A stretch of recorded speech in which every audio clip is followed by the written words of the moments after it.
आयनेन स्वयं व्यासेन ग्रथितां पुराणमुनिना मध्ये महाभारतम्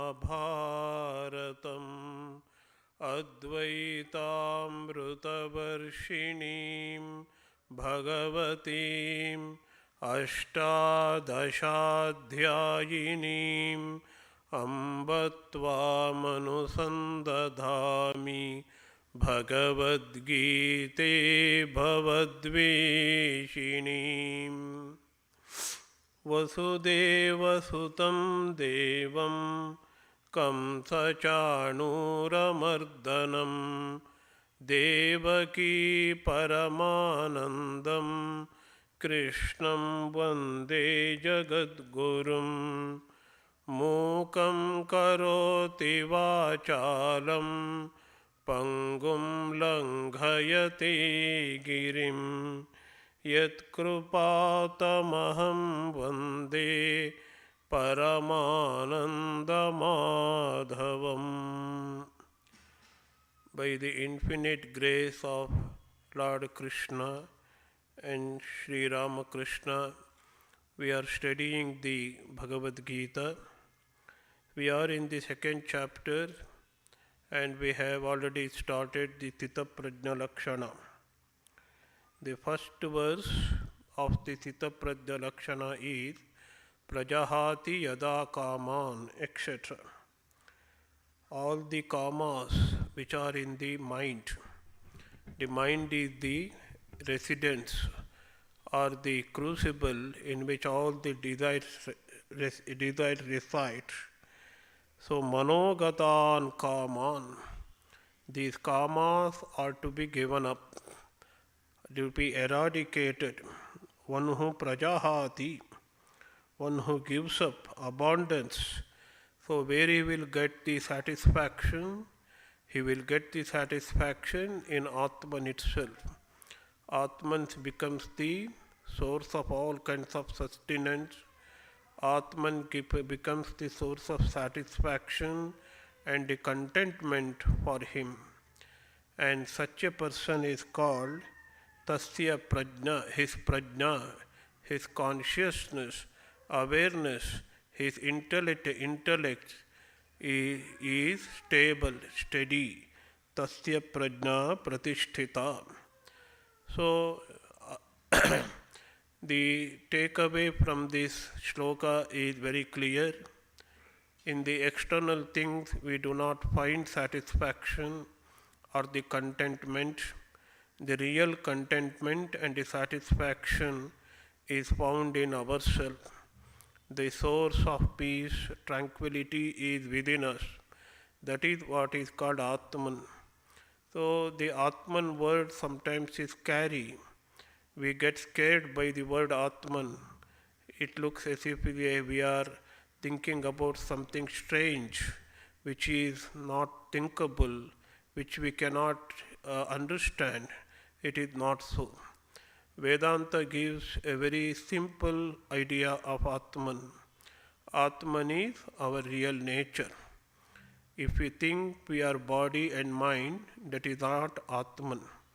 Because we are not bodies, we are not minds. That which is changing is not ours, we. That which doesn't change is our real nature. Our real nature is pure consciousness. The consciousness has got the three inherent characteristics.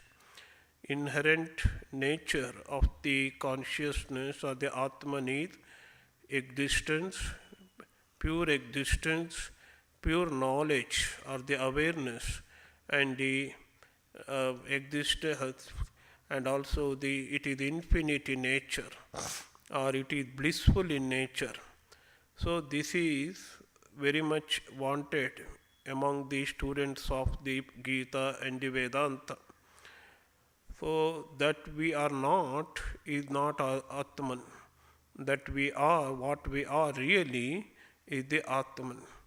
So the best way to understand Atman, the Vedanta says, is by the negative method, because you cannot pinpoint Atman. this is Atman, because Atman doesn't have any qualities of the ordinary nature.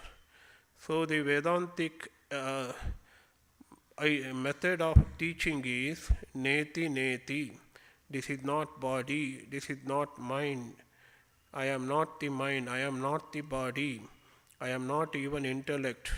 That which is beyond the body, mind and intellect, still which gives consciousness, awareness, knowledge to the body, mind and intellect is Atman. That means I cannot give up my Atman. Giving up Atman means giving up myself. So this is in very brief the idea of Atman. So what we have to learn in this mundane world is to satisfy with ourselves. That is what is lacking in the modern society. We try to get pleasures and we try to get satisfaction out of it. Satisfaction and pleasures are opposite to each other. Sukha, bhoga and the trupti, tushti are cannot be in one place at one time in a one single person. It is impossible because the external pleasures excites the mind and they are temporal in nature. The excitement we get out of some pleasure doesn't give us the satisfaction. Instead of it, it increases our craving, the intensity of desire to have more and more of those pleasures. If I like a pleasure, for example, eating, I want to eat more and more. I am not satisfied eating one jalebi or one Mysore pak. I want to eat more, 2, 3. So until my stomach gets upset, then I will stop it. So jalebi or the Mysore pak cannot get me satisfaction. And what is satisfaction? No pleasures, no objects in the external nature outside myself can get me satisfaction. Satisfaction, Vedanta says, the Gita says, can be found only in oneself because it is the only source of contentment. So Upanishad gives a very good example. I have already cited it once. The birds go out in search of food from morning to evening. They are very tired, so they come back to their nest for the rest during the night. So that is the abode for them. That is the real home. In real home, in your own home, you will find the complete rest, complete contentment. So that is the allegory we can derive, understand how Atman is our real abode. There is a book called Atman Alone Abides, and everything is lost. What remains with us is what belongs to us is our own Atman. And that Atman, the Vedanta says, is infinite in nature. And Swami Vivekananda says, it is the reservoir of everything what we desire. We want infinity. Atman is infinite. We want bliss, infinite bliss. Atman is the source of infinite bliss. We want infinite knowledge. Atman is the source of infinite knowledge. So, the Atma idea should not scare us from studying the Vedanta and following the spiritual path. And there is also another confusion with regard to the idea of God and the Atman, whether God and Atman are different. So, of course, there are three philosophies. One philosophy says God is supreme and all other jivas, the individuals, are subordinate to him. That is Dvaita philosophy. Even Dvaita philosophy says Atman is pure, Atman is blissful, Atman is full of knowledge. Only we have to learn that we are subordinates to God. We cannot live without God. We are all images of God. Even Christianity says we are all images of God. If we think we are just the body and mind, then we will be in the samsara, that is the eternal transmigratory existence, which is the cause of the intense misery. When I think I am the Atman, that is the only way to get liberation from it, and every religion accepts it. In the Vishishtadvaita, it is said that God is infinite and I am also infinite. As an individual, I am a part of the God.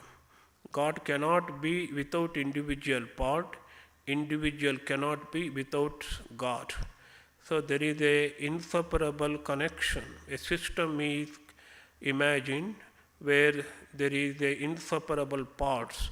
God, the soul and the nature, this world, are inseparable in nature.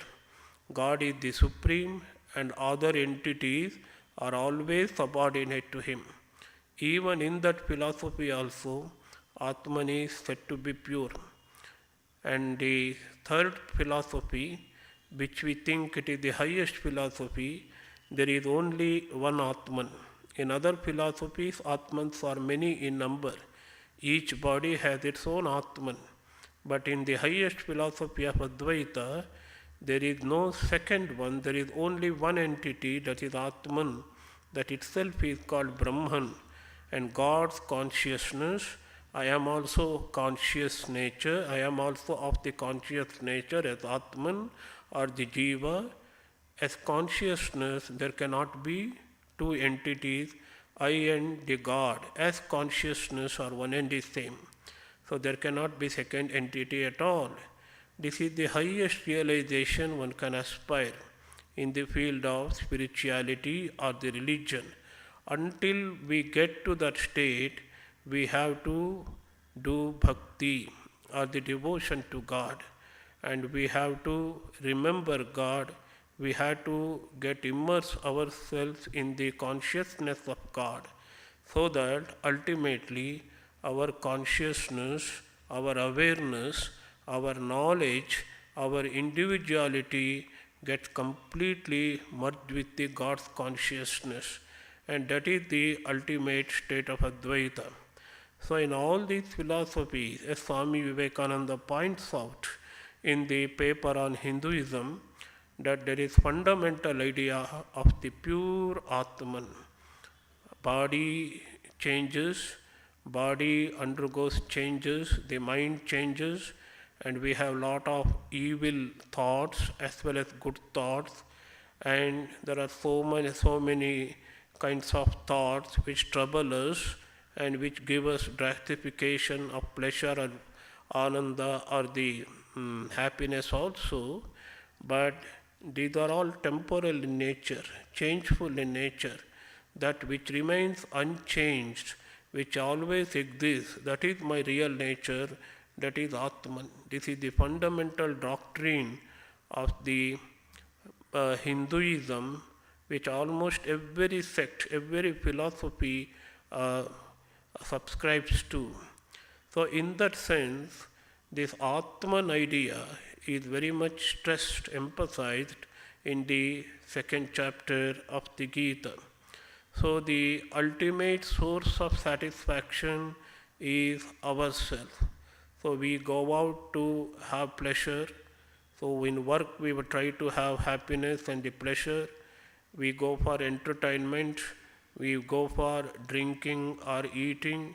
Everywhere we seek contentment, we seek happiness, we seek some kind of gratification, we see joy, etc.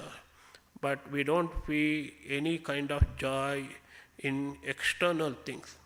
Ultimately, we come back and sleep. There you will find the real joy.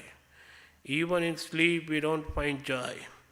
In dream, we are disturbed because the mind is working in the dream.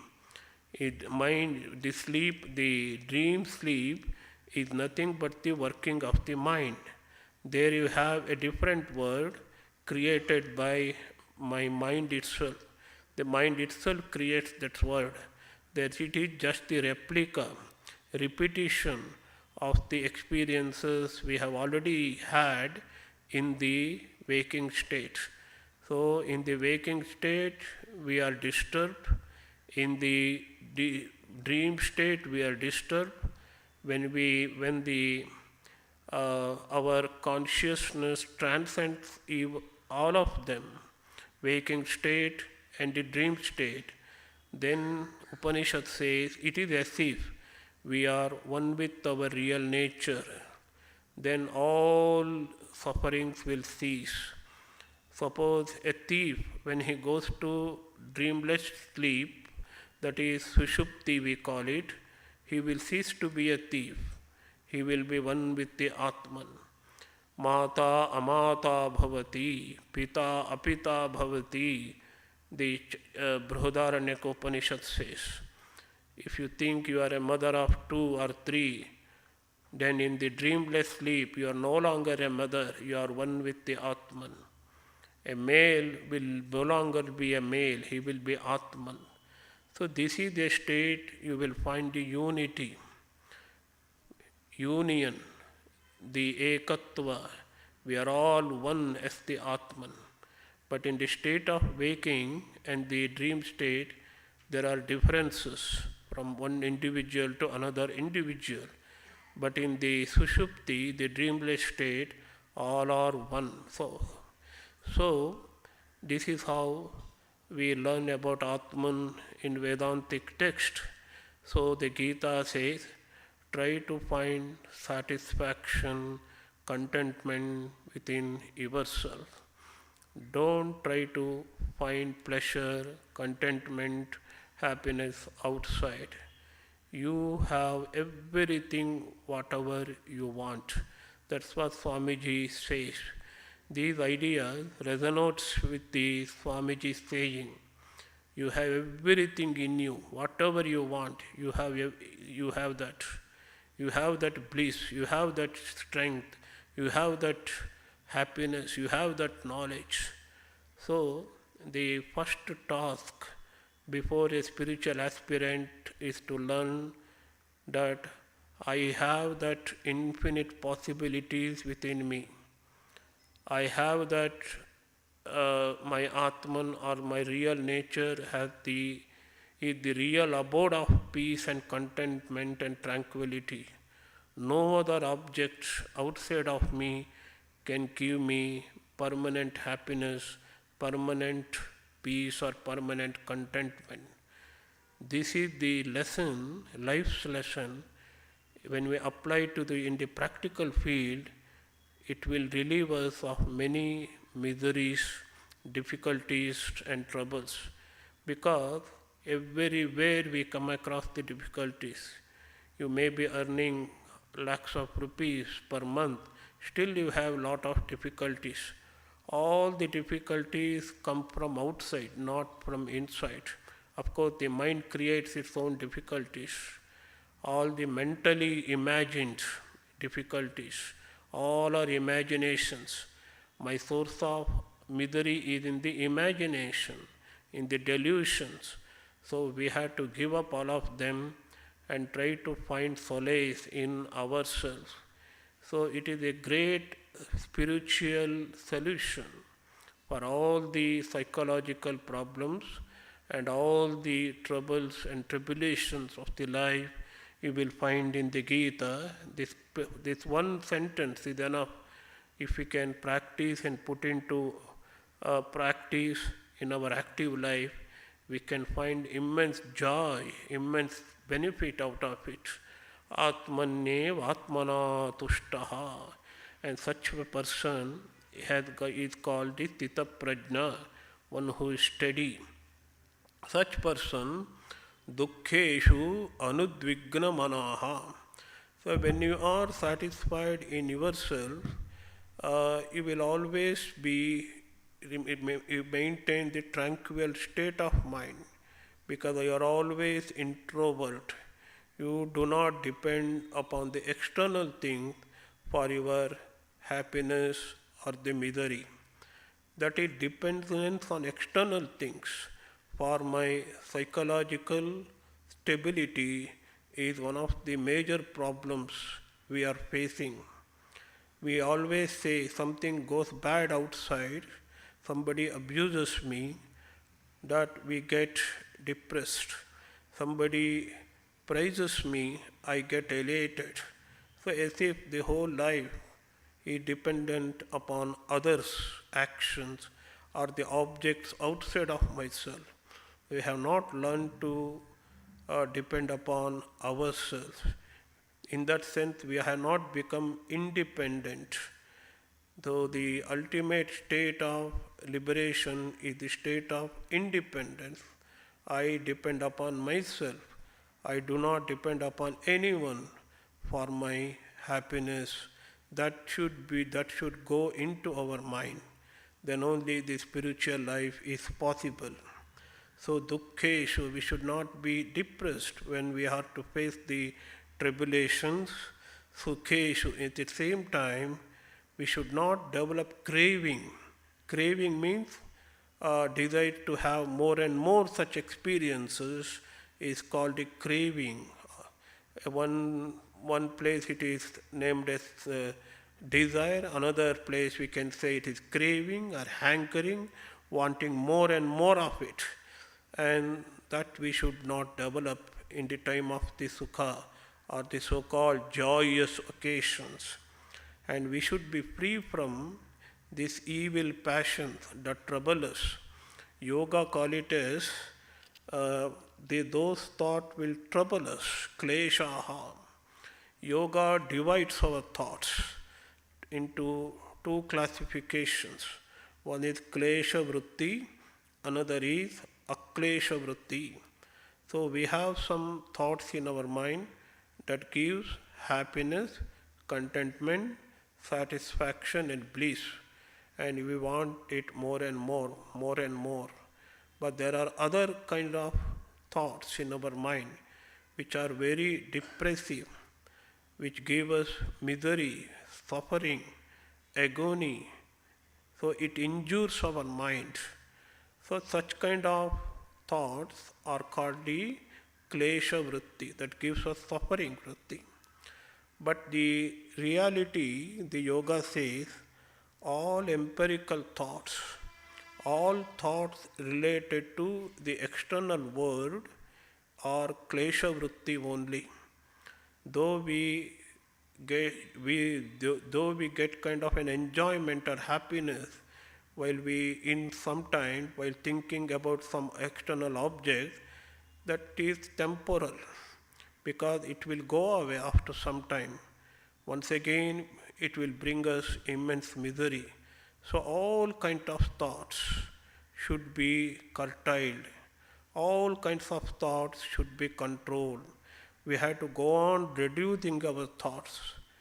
What are the states of the mind? The yoga says the restless mind. Suppose in a particular second I have 10 thoughts or 20 thoughts. That is called restless mind. And I reduce it. Sometimes I am very calm without any thoughts. Sometimes again mind go back to that original, the ordinary state where I will think too much. That is called vikshipta state. So restlessness, and also sometimes I become calm and again goes back to the normal state. And the ultimate goal is to have shanta manas or the ekagra manas. Only the peaceful mind can have that concentrated mind. This is the secret the yoga teaches here. So in order to do that, the Gita says we should be free from three kinds of propensities or the passions. One is the raga, attachment, over attachment towards things, and the person creates anxiety, worry, etc. that is detrimental to our mental peace. So when we get satisfied with the inner source of joy, that is Atman itself, and there will be no room for this over attachment, extreme kind of attachment with persons and the objects. I am using the word over attachment. Even a normal kind of attachment is also bad. At least we should avoid the over attachment, extreme kind of attachment. The second thing which is injurious to our mental health, we know about the medicines that cure the diseases, and we also know about the food we have to avoid in order to have a good physical health. That is, physical health is maintainable only when we avoid those foods injurious to our health, we say.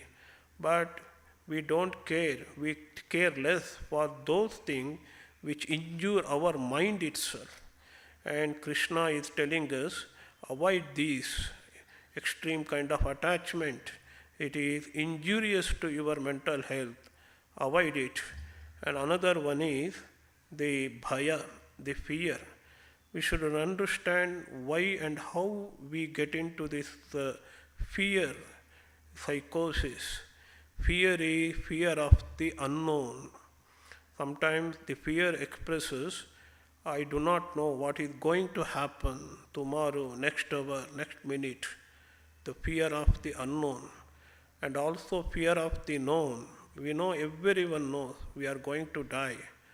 Or everyone knows we have to undergo some process which is very difficult. Suppose there is a surgery scheduled tomorrow. I am in fear. I know I have to undergo that surgery. That process is difficult. It may give me suffering. The fear of the known, fear of the unknown. But the yoga says the fundamental fear is the fear of losing my body, fear of death. It is called a abhinivesha. Every one of us knows today or tomorrow we have to die. Still we are afraid of death. And the yoga describes it is not death that is very painful, but the process of dying is very painful. You might have observed in the hospitals or in your homes, when the old people die, after death their face becomes peaceful. There will be no sign of any pain in that face of a dead person. But when that person is dying, you will feel extreme agony in his face, pain in his face. He is suffering very much. That is something very terrible. We have already gone through that process because it is not the first birth we are having now. We are already had several births, thousands and thousands of births. So the process of death is painful. So we are very afraid of that. So the fear of known, fear of the unknown, fear of something which is certain, which is going to happen, but still we are afraid of it. So all these can be avoided if we more and more we take shelter under God. It is very difficult to think of Atman and try to find solace in that.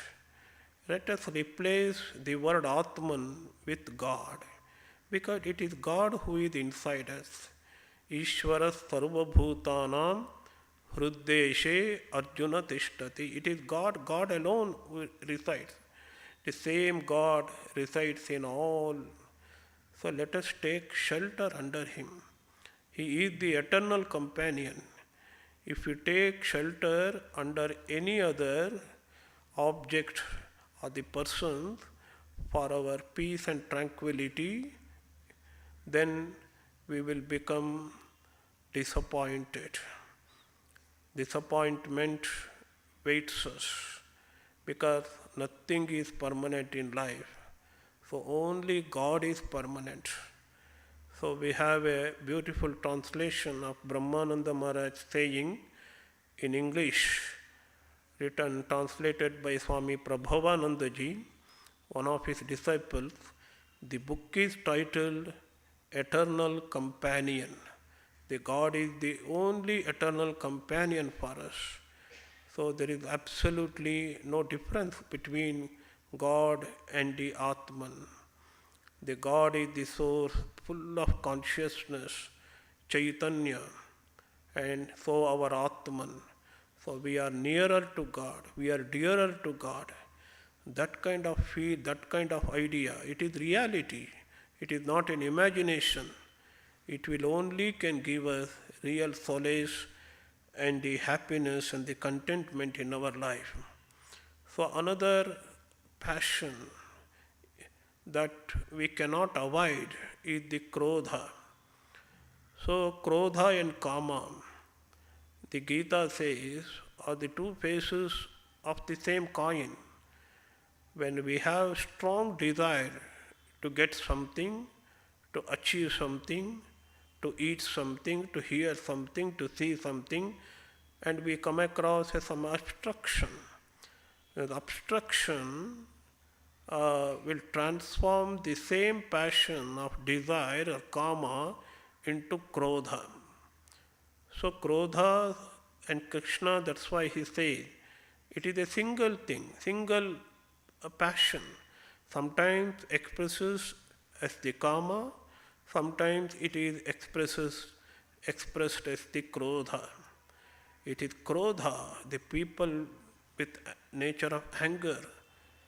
Small mistakes, we get angry. I used to give example. Morning itself it starts. I don't get my cup of coffee or tea, I get angry. Even if I get, there is no sufficient sugar or more sugar, I get angry. The less sugar, I get angry. Or I am angry because not much decoction is there, or over decoction, or the less decoction. Something are there to get angry. And whole day we get upset because of that. Small things we get upset. Why we get upset and why we get angry at every instant? That is because, as Krishna has already taught us, we are not satisfied with ourselves. Only when we are satisfied with ourselves, when we are independent, when we are no longer dependent upon any external thing, then only we can avoid these propensities like attachment, fear, and the anger. So we should be free from that. Vitaraga bhaya krodha. Then our mind will be steady. Then what is meant by steady mind? Steady mind, according to Gita, is that mind which is established in Atman. Once again I had to quote that. Atmannev atmana tushtaha. Always finding happiness, joy in the Atman, myself, establishing an Atman. So this is the practical application, practical dimension of the verse number 56. Coming to verse number 57, Yaha sarvatra anabhisneyaha tattat prapya shubha shubham nabhinandati nadveshti tasya prajna pratishtita. It is also a very wonderful verse. Anabhisneyaha. Sneha means getting attached. Sneha actually it's a name for some oily thing. The quality of an oily thing, oil, is called sneha in Sanskrit. That means get connected with, attached with. So our misery or our suffering is because of too much of affection towards so many things in this world. I like this, I like this. If I don't get, I will get upset. I am disappointed. So the life is full of disappointment. That is why Krishna says, Sarvatra, everywhere. develop a state of mind, you don't want anything. If you like something, then only that problem comes. So anabhisneha is often translated simply as attachment, but the raga is also attachment. So I told you in the last class, it seems, anabhisneha is self-centered affection. I become self-centered. I always search for something which is good to me, which I like. When I go somewhere, what I like, that I will take. What I like, I want to experience. What I don't like, I am not happy with that. Suppose I am put in a situation or the condition where I am not comfortable with, I am happy. The whole life is full of unfavorable conditions, unfavorable situations. Then most of the life is spent in disappointment, misery, upset, etc. How to avoid it?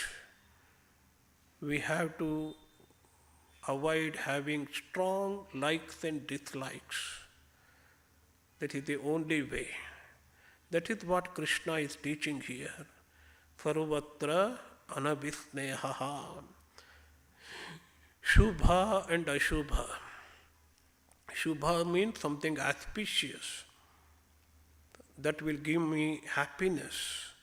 Ashubha means unauspiciousness. Suppose I have a ceremony, marriage ceremony. Next day itself I have to go to a hospital to attend a patient who is very dear to me. So I am facing Shubha today. Tomorrow I have to face the Ashubha. What is my reaction? I become despondent when I am facing stressful conditions. I am overexcited when I am in the favorable conditions or the joyous occasion. Krishna says, avoid both of them. Keep a balance in your mind. Have a balanced mind. Samatvam yoga uchyate, we have already read. Tat tat prapya, whatever you get in life, be happy, be contented. Learn that contentment doesn't lie outside, it is inside. No circumstance can make you unhappy when we follow the teachings of the Bhagavadgita. Favorable circumstances should not excite us. Unfavorable circumstances should not make us despondent or depressed. Na binandhati nadveshti.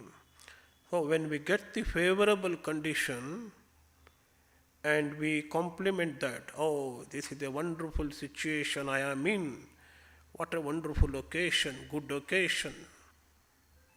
The next moment I hear somebody is in hospital, my dear and near one, oh, I get disappointed, I am in misery. And I hate that kind of situation, circumstances. Nobody welcomes the conditions which are very stressful and full of anxiety, fear, etc.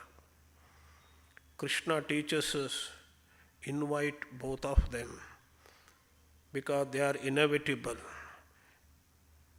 You cannot avoid them. Just invite both of them. Don't hate those conditions and objects and the persons who cause you misery or anxiety, and don't be over enthusiastic, over excited when you are in the company of joy, company of persons, or when you are in a condition which is favorable to you, or when you are put in a very good condition, situation of life. No rejoicing nor hating anything. I do not hate anything in my life. I do not rejoice for anything in my life. I will remain calm and quiet, tranquil, because I find the source of happiness, contentment, joy in my own Atman or God within me. In God we live. There is a statement in Christianity. In Christ I live. I do not want to live depending upon the external things. In God I live.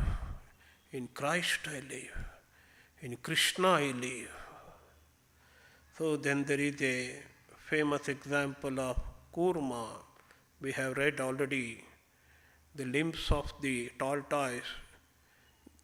The tortoise withdraws at a time of danger.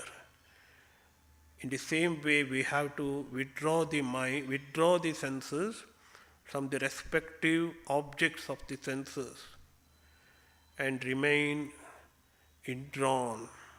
That is the safest way to avoid misery in life. The very interesting thing is here is the tortoise withdraws the limbs only at the time of danger, of enemies. When it senses that there must be some enemies around, it withdraws its limbs. But we have enemies always, because the mind itself is the abode of two main enemies. And Krishna recognizes it as kama yesha, krodha yesha, etc. Where are our enemies? No outside enemy at all. All the enemies are inside. Until thus all enemies are driven away, we have to keep our mind, keep our senses withdrawn, controlled. This is the lesson we learn from this sloka. Next, the 59th sloka says, Vishaya vinivartante niraharasya dehinaha rasavarjam rasopyasya param društva nivartate. It is not the physical avoidance or abstination that is important, but to control the craving in our own mind that is important. It is not to avoid the physical affinity or the physical presence of the things that is important. That's why we learn in the last class itself, we are in the midst of the world. We cannot avoid it. As Sri Ramakrishna tells us, we should avoid the worldliness to enter into our mind. The boat is always in the water. It should be, but we should not allow the water get into the boat.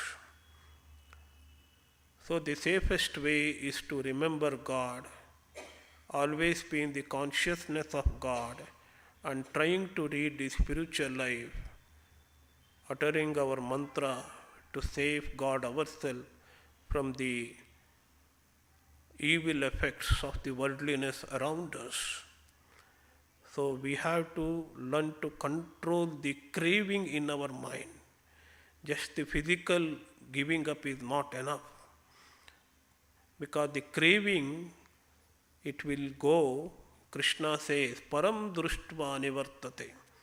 Only when one succeeds in seeing the God, realizing the God, the abode of all happiness, joy, when he finds his abode of joy in God, that craving for the worldly objects will naturally go away.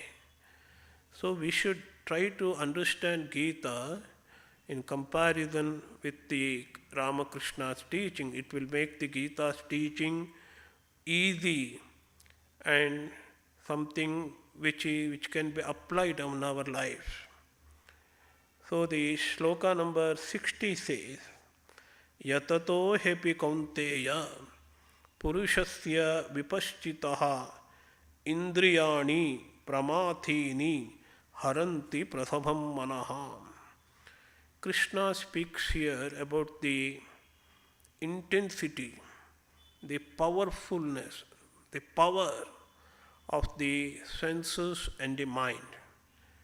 So how we can control the mind, how we can control the senses, how the senses or the indriyas are detrimental to our spiritual life, how they make us go outward. A psychological description you will find in this shloka. Purushasya vipaschitaha. Vipaschitaha means a wise person. He is not a realized soul, but very good man, a very spiritual person, very knowledgeable person. Even in his case, he is trying his best in his spiritual life. He is doing regular japa, dhyana, and studies. He is very regular in attending his duties. He is a wonderful person, a spiritual person, ethical person. Such a person is called here vipaschitaha, wise man. He is trying his best, yatataha. Even then, sometimes what happens? Indriyani, pramathini indriyani. What is meant by pramathini? Turbulent. Turbulent word is used when the ocean waves rise without any control. The huge waves are coming, it is called the turbulent waves. In mind also sometimes we observe, mind is as if it is very turbulent, completely shaken. So, the senses are turbulent here, says. Shankaracharya gives the senses which are going towards the objects of senses are here, it is called the turbulent senses. So the Kathopanishad says it is the very nature of the senses to go outward. The eyes always want to see something, ears wants to hear something, our tongue, the sense of the taste, always wants to taste something, always going outward, trying to find some joy, trying to find some excitement in the external world. That is what is called the turbulent mind. Vishayabhimukam. Always running towards the objects. No control at all. Absolutely no guided channelizing the senses at all. Absolutely reckless. The mind, the senses are going here and there. Imagine you are going in a market, Gandhi Bazaar, it's very nearby. You see these things, mind goes towards that. If you see something else, mind goes towards that. I want this, I want this, I want that, I want to see this, I want to hear that. This state of the senses is called here pramathini. This pramathini indriyani, the indriyas which have become very turbulent, without any control, without direction. As in the case of a normal person, an ordinary person. And such senses, manaha prasabham haranti. Haranti means the senses take away the mind somewhere. You want to meditate for some time, you come to ashrama, but your senses will take away your mind somewhere else. It will take away your mind. It will simply, harati means it will capture the mind as if. Hara means stealing the mind, as if your mind is stolen from you. Prasabham. Prasabham word also is very important here. Violently. You try your best to control your mind, to bring the mind back to your mantra, your Ishtadevata, you are not able to do it. So, even the mind with discrimination, knowledge of a pious person, a wise person, a spiritual man, sometimes get agitated due to the turbulent, violent senses. The senses as if they take away the mind. So why Krishna is telling us? If it is the case of a good man, a spiritual man, a knowledgeable person, and what is our state of mind then? What is our case? The mind is always in trouble, always turbulent. Senses are always turbulent and mind is always taken over the senses.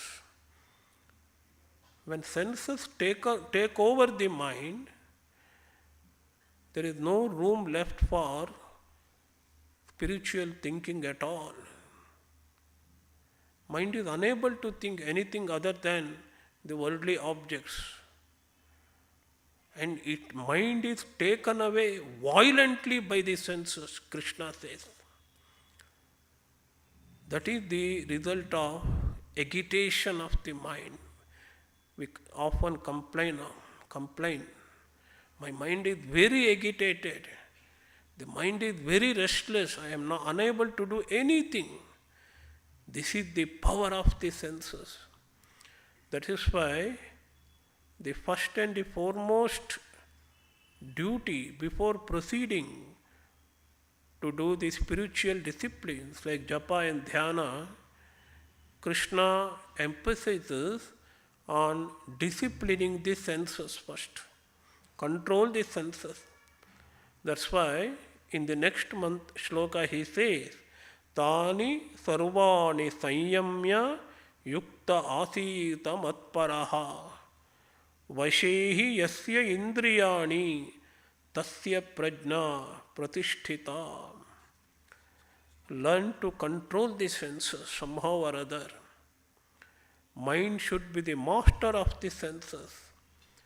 The senses should not guide the mind. Senses should not drag the mind towards their objects of perception. In fact, mind should draw the mind senses towards it. That is the reversal. Normally, our senses will drag the mind. That is the state described in the previous sloka. But the reversal of it, in the yoga, in spiritual practice, we try to withdraw the senses to our mind and make it steady. And Krishna is teaching this. Tani sarvani samyamya. Sarvani means all the indriyas, all the senses. Our sense of hearing, sense of seeing, etc., etc., we have to learn to control them. Shankaracharya uses a beautiful word here. Vashikaranam krutva. We have to bring them into control, vasha. Mind should be the master of the senses. And we should be the master of the mind, and mind should be the master of the senses. Vashikaranam krutva. Next is yuktaha. Yuktaha means concentrated mind. When only we are able to withdraw the senses from their respective objects, when all the senses as if are merged in the mind, we will be able to concentrate on a particular thing. So I am trying to meditate. The first steps, as I told you in the last class, pratyahara, collecting the mind. Mind is as if dispersed, scattered. I collect the mind. I withdraw the mind from all respective senses, objects. I collect the mind. I withdraw the senses. Then I had to focus it. I had to concentrate it. That concentrated mind is here is called the yuktaha. One should concentrate on the chosen deity. On whose you have to concentrate? Krishna says, Asita matparaha. You have to sit concentrating your mind on me and me alone. Vasudeva Krishna. So in our case, our Ishtadevata, whatever Ishtadevata we may be meditating upon, controlling the senses, developing a concentrated state of mind, and concentrating on the God and God alone. This is what is called a matpara. Matpara, or wholly devoted to the God. Mind will flow towards the God when only we are completely devoted to the God. We have completely surrendered to the God. Our individuality, mind, everything should be surrendered to God. In the time of meditation, there should be nothing else to think of. Only the God and God alone, our Ishtadevata, should be the object of our adoration, love, our affection. And that is what is called the matpara. Without the matpara, without that devotion, without that surrendering to God, having only God as our ideal, that is also matpara. Meditation is not possible. If you think, I can think anything and everything during meditation, and that is not called meditation at all. God should be the only object to be meditated. Then emotionally I have to attach to the God, God alone. God should be the only goal. God should be the only motive for meditation. Then only meditation is possible. So here Sanyamya means withdrawing all the senses, the importance of which we have already learnt in the previous sloka. Yukta means developing a concentrated state of mind, mind with concentration, concentrating upon our chosen deity. And Matpara means our motive, our goal of meditation, and our center of adoration, love, affection, everything should be God and God alone. So these three steps are very important in meditation. That is what Krishna teaches here. Sanyamya yukta matparaha asita. Asita means you have to sit for meditation. You should remain in that state. That is real meditation for you. So one who has got the indriya under control, vashehi yasya indriyani, always he keeps the senses under control and always fix the mind on me, develop a concentration towards me, mind is flowing towards me, and all my passions are directed towards Krishna or the Lord. And that is the real meditation for us. Tasya prajna pratishtita. His intellect, prajna here can be translated, can be interpreted in numerous ways. His consciousness or the mental state, intellect, is said to be well established, pratishtita. So in every case, in slokas, almost every sloka in this section ends with tasya prajna pratishtita. His mind is firm, his intellect is firm, His wisdom is firm. His consciousness is well established. What does it mean by that? His mind is well established in God. His consciousness is well established in God. His intellect is well established in God. That means he is not thinking of anything other than God. He has only one motive in his life, that is to remain in God, live in God. Such a great personage, spiritual personage, here it is, here in this section he is referred as the Sthita Prajna. Om Shanti Shanti Shanti Hari Om Tat Sat Shri Rama Krishna Arpanamastu.